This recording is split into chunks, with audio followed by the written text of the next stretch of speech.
All right, guys. Dance along with the 5 stars this week. It's week 5. 4 weeks in the book. You know what Bill Parcells always used to say. You are what your record says you are. No doubt about it.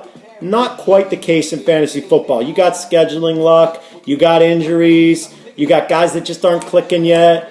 So 4 weeks in really doesn't tell you the full story. Yes, the record means a lot, but let's see who's going to bring it, who's going to deliver the rest of the year, and who's not. Contenders, pretenders, if you will.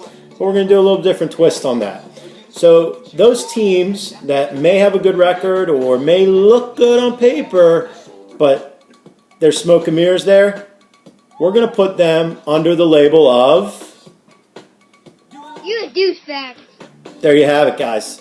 If your team has holes, if you're getting by on smoke and mirrors, then like Little Riga said, you are a douchebag. Simple. What about the flip side of that coin? Those legitimate teams. Each week, what are they doing? Why don't you tell them, Scott? Because what I like to say is each week they... Bring the chicken! Yow! Straightforward, right? You're either a douchebag or you're bringing the chicken. Let's dive right in. First game, Cobra Kai versus the Vipers. We all know the Vipers are rebuilding, so we're going to ignore them, put them on the side for now. Let's talk about the Cobra Kai. Cobra Kai has Peyton Manning on pace to break every passing record known to man.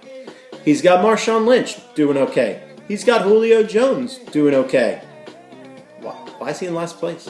Why is he 0-4? Oh, I know why. Tell him, Lil Riggs. Tell him. Yeah, say it again. You a douchebag. Sorry, Kai. Truth hurts. Lil Riggs calls them as he sees them. You're a douchebag. Let's move on to the 2-star game. We got another rebuilding team, Revolution. We're not going to talk about him. Let's talk about the Despos.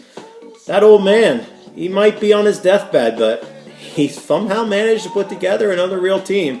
He's got Eli slinging it a little bit. Sure, he makes a lot of errors, a lot of interceptions, but he might put up some fantasy points coming from behind in garbage time. You got Andrew Luck delivering the goods. Got some good running backs, some good wideouts. I mean, I don't think we need to go much further. Let's tell him what he's doing. Bring the chicken! Yow! What time is it? I think it's time for a little dance break. Does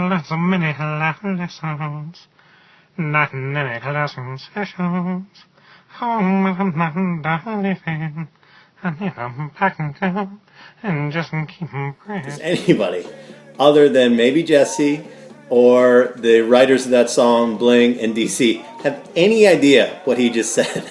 I sure don't, but I love that Aaron Neville impression. Just excellent work by the Rev. All right, let's move on to the 3 stars. You got Jesus. I think we know how I feel about them, so we'll move on to the Taliban. Last night, if you were watching the game, C.J. Spiller had 2 carries for 3 yards in the first half. Willis McGahee was running into a brick wall every play. And the Bills were moving the ball against the Browns' defense somehow, some way. That Taliban, 2012, 2013, he just has it all working. Smoke, mirrors, whatever you want to call it, but he's got the little Midas touch. His guys just go out there and put up points. Bookie doesn't believe in it. Bookie thinks he's a... You a douchebag. You got Lil Riga on video calling people a douchebag.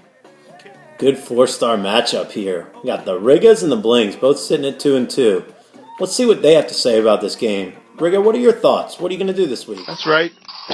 Yeah, that's right. We're coming for you. We're going to shoot you. Shoot you right down. Mm-hmm. Bling, what's your game plan for this week? How are you guys going to respond to that challenge, getting shot down? What are you going to do? We will not tire. We will not falter. And we will not fail. I think both teams have a weekly high. Maybe they even have more than one weekly high. Maybe you don't love every one of their players. Maybe on draft day they didn't look awesome, but you can't argue it now. These teams both... Bring the chicken! Yow! Guys, I mean, that is 2 teams going toe-to-toe, both with a lot on the line. If they can get to 3-2, they're right in the thick of things. Both teams have some really exciting players. I think this one comes down to injuries. Who's going to lose a guy mid-game that's going to cost them those key points at the wrong time of the game? You guys are going to have to figure that out. All right, we're down to the 5-star matchup. First, real quick, DC, Did you get that? Are you walking straight yet? Did you get any ointment for where Breeze, stuck it in you? How'd that feel? It was awesome to watch as I speak for the whole league. Brew Crew 3-1 as well. What a game, guys! So you got the Taliban at 4-0. Both of these teams at 3-1, right in the thick of things. But let's look. Are they pretenders? Are they contenders? Are they douchebags? Are they bring in the chicken? You know what I say? F both of these teams. They are both complete and utter. Kai, what are they? I'm a douchebag. Yeah, that's right. You're a douchebag. You're a douchebag. Come on. All right, so we've established that they're both complete douchebags. Who's going to win this week? Let's all hope it's Brew Crew, because the last thing we want is DC to be 4-1 and to be in the mix. As you saw earlier, the Taliban's favored to win this week. So let's say they go to 5-0, DC goes to 3-2. That would feel pretty nice. So we're all pulling for Brew Crew, but the bookie just doesn't see it. Going to be a close game, going to be a high-scoring game, but we think DC, the douchebag, the king of all douchebags, pulls it off. There it is, guys. Hope you enjoyed Douchebag or Bringing the Chicken. Enjoy the games, enjoy the lines, bet as many as you want, do your power plays. I put the bookie update out there so everybody should know where they stand. You got a couple days. This is coming out on a Friday. Games don't start again until Sunday. So go crazy, go wild. All right, good luck.